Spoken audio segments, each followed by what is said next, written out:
Ticket मागायचा सर्वांना अधिकार आहे, परंतु मोठं मन करून हृदयावर दगड ठेवून काही कार्यकर्ते असे आहेत, तिकीट कोणीही मागू शकतो, पण काहींना तिकीट मागावं, काहींना काम करावं, काहींना रोडचं काम मागावं, काहींना गावात संकट आलं त्या विकास कामाचं काम मागावं. पण माझ्यासारखे आणि गुलाबराव सुराजी सारखे काही कार्यकर्ते आम्ही समाजासाठी काम करतो, आमच्या विकास कन्या आहेत त्यांच्यासाठी आम्ही काम करतो. त्या जो निर्णय घेतील तो सर्वांनी मान्य करावा, कारण सर्वांनी जर तिकीट मागितलं, याला नाही मिळालं त्याला मिळालं तर त्याला विरोधात काम करायचं, असं करायचं नाही. आपल्या पक्षाचा प्रमुख तुमचा नाद आमचा नाद सर्वांचा नाद असा एकनाथ आहे आणि देवाचं नाव त्याच्यात आहे, असा साधू संत त्या ठिकाणी बसलेला आहे आणि विकासाची कन्या गावागावात काम करणाऱ्या अशा संजनाताई आपल्या आमदार आहे.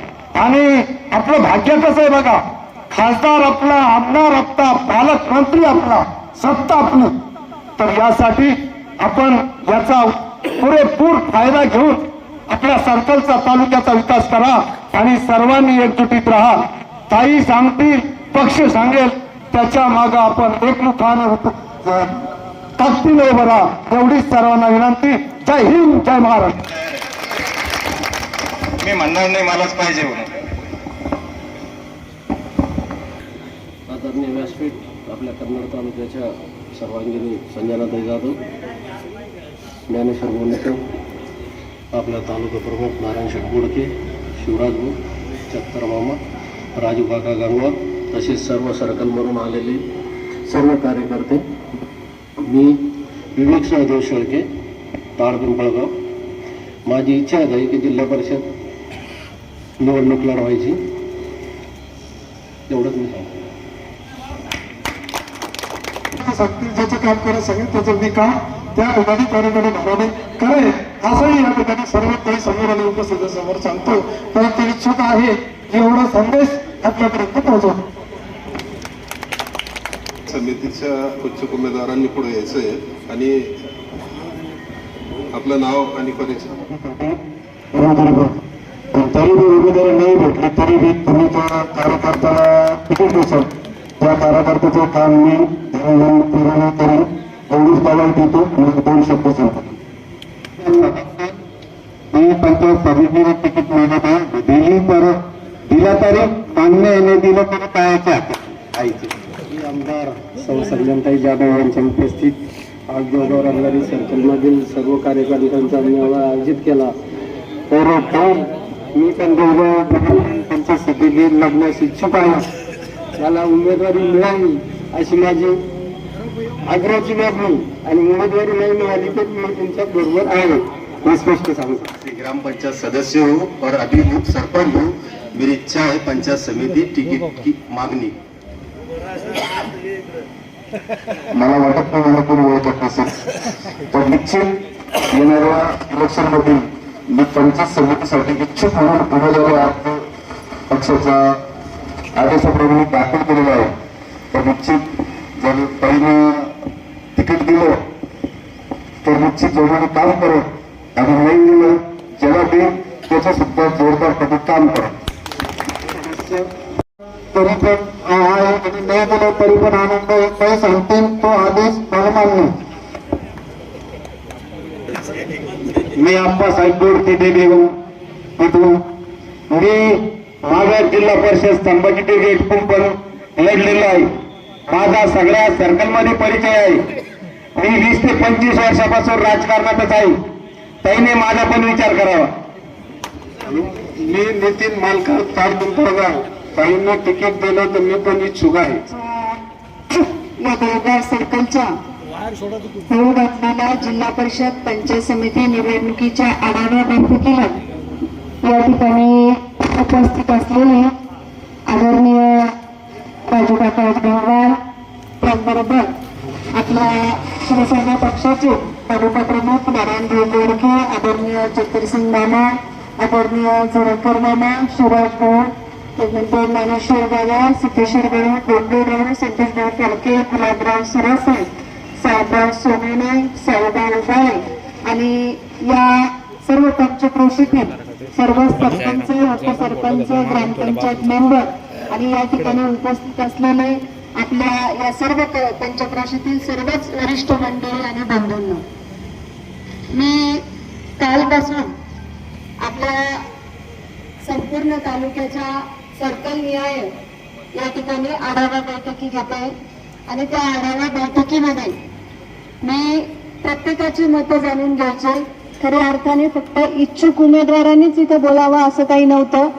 ह्या निवडणुकीला आपण कसं सामोरं जायचं हे सुद्धा या सगळ्या गोष्टीमध्ये कार्यकर्त्यांनी सांगायचं होतं किंवा कार्यकर्त्यांच्या जर काही या निवडणुकीच्या संदर्भामध्ये सूचना असतील तर त्या सूचना सुद्धा सगळ्या कार्यकर्त्यांनी या ठिकाणी द्यायच्या होत्या. कालपासूनचा हा दौरा आणि आज तुमच्याकडे हा दौरा तर बऱ्याच इच्छुकांची नावं त्या ठिकाणी समोर आली. तुमच्या सगळ्या इच्छुक आहे, परंतु तिकीट मिळत असताना तुम्ही कोणत्या कोणत्या मुद्द्यांपर्यंत आतापर्यंत फिरले, कोणत्या कोणत्या गावापर्यंत आतापर्यंत गेले, कोणत्या कोणत्या जनतेला तुम्ही जाऊन सांगितलं की मला निवडणुकीला उभं राहायचंय आणि मी जिल्हा परिषदला उभं करून दाखवा की कोण जनतेपर्यंत जाऊन आलं. म्हणजे विनाकारण हातवरती करू नका मी सांगते म्हणून, पण खऱ्या अर्थाने जो इच्छुक उमेदवार असतो त्या इच्छुक उमेदवाराने जनतेपर्यंत पोहोचणं गरजेचं असतं. नाहीतर आपलं सगळं असं चालू आहे की रात्रीची पहिला मेसेज टाकायची मला तिकीट द्या आणि दिवसभर घरात झोपायचं, असं कुठेतरी आपलं सगळ्यांचं या ठिकाणी चालू आहे. आणि ही सुद्धा गोष्ट तुम्हाला सगळ्यांना राग आली तरी चालेल, पण मान्य करावी लागणार आहे. कारण निवडणूक लढायची तुम्ही इच्छुक आहे, पण तुम्ही कशी इच्छुक आहे तिकीट मिळालं की पाहू आणि मग नंतर कार्यक्रम करू असं तुमच्या सगळ्यांचं इथं कुठेतरी चाललेलं आहे. परंतु निवडणूक लढवत असताना ह्या सगळ्या गोष्टी करत असताना हे असं निवडणूक लढवणं चालत नसतं. रात्रंदिवस तुम्हाला त्या ठिकाणी जनतेच्या सुखात दुःखात सहभागी व्हावं लागत असतं. त्यांच्या काय अडीअडचणी असतील त्या अडीअडचणी त्या ठिकाणी पोहोचाव्या लागत असतात. तर हो त्या माणसाला कुठेतरी निवडणुकीत उभा राहण्याचा किंवा बाबा तिकिटाच्या दारात येण्याचा त्या ठिकाणी अधिकार असतो असं मला तरी वाटतं. विश्वास असतो तो विश्वास आपल्या सगळ्यांना कुठेतरी या ठिकाणी कमवावा लागत असतो. आणि मला तरी असं वाटतं की अजून तरी तुम्ही कोणी सगळ्यांनी ही तयारी तिथं चालू केली नाही. आता तुम्ही हातावरती केले, परंतु आता हातावरती करून चालत नाही. सोशल मीडियाच्या माध्यमातून आज प्रत्येकाला प्रत्येक जण कळत असतो की आज कुठे कोण फिरू लागला आणि कुठे कोण काय करू लागला. त्याच्यामुळे आपल्याला इच्छुक लोकांना निश्चित तिकीट कोणाला तरी एकालाच मिळणार आहे. तिकीट मिळत असताना त्या तिकिटाच्या बाबतीमध्ये आता बऱ्याच जणांचा समज असा झालेला आहे की ताई आमदार आहे, आपण ताईच्या जवळ येतो आणि लगेच धनुष्यबाण घेतला आपण निवडणुकीला उभा राहिलो की आपण निवडून येतो. हा तुमच्या सगळ्यांचा एक गैरसमज झालेला आहे. परंतु पक्षाचे पण काही नियम असतात, पक्षाच्या पण काही नियम अटी असतात.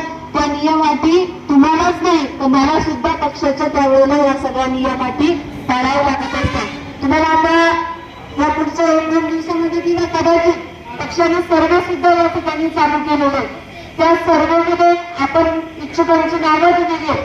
आता उद्या जर त्या गावांमध्ये एखाद्या गावामध्ये तुमच्या इच्छुकांचे नावं जर पक्षाच्या वतीने गेले तर तिथल्या लोकांनी पण सांगितलं पाहिजे की नाही की बाबा हा माणूस आमच्याकडे येतो, हा आमच्या परिचित आहे, याचं नाव आम्हाला माहिती आहे, हा माणसात काय म्हणजे आमच्यासोबत लोकांशी बोलण्यात चालण्यात चांगला आहे, त्यांचे व्यवहार लोकांशी चांगले, म्हणजे ह्या काही सगळ्या गोष्टी असतात या सगळ्या गोष्टी तिथे मॅटर करत असतात. परंतु अलीकडे असं झालं की माहिती नाही की प्रत्येकाला असं वाटतं की तिकीट हे खूप इझिली मिळत असतं, पण अशा गोष्टी नाहीये. आणि तुम्हाला सगळ्यांना असं वाटतं की ताई आमदार म्हणजे तालुक्याचे सगळे सूत्र ताईच्या हातात, ताई ज्याला म्हणतात त्याला तिकीट मिळेल, पण त्या ठिकाणी तसं नसतं. प्रत्येक सर्कलचं गणित त्या ठिकाणी वेगळं असतं. मग काही जातीनिहाय गणित त्या ठिकाणी काढावे लागतात. जातीनिहाय गणिताच्यानुसार आपल्याला त्या सगळ्या गोष्टींचा विचार करून त्या ठिकाणी पक्ष तिकीट ठरवत असतो. आता तुम्हाला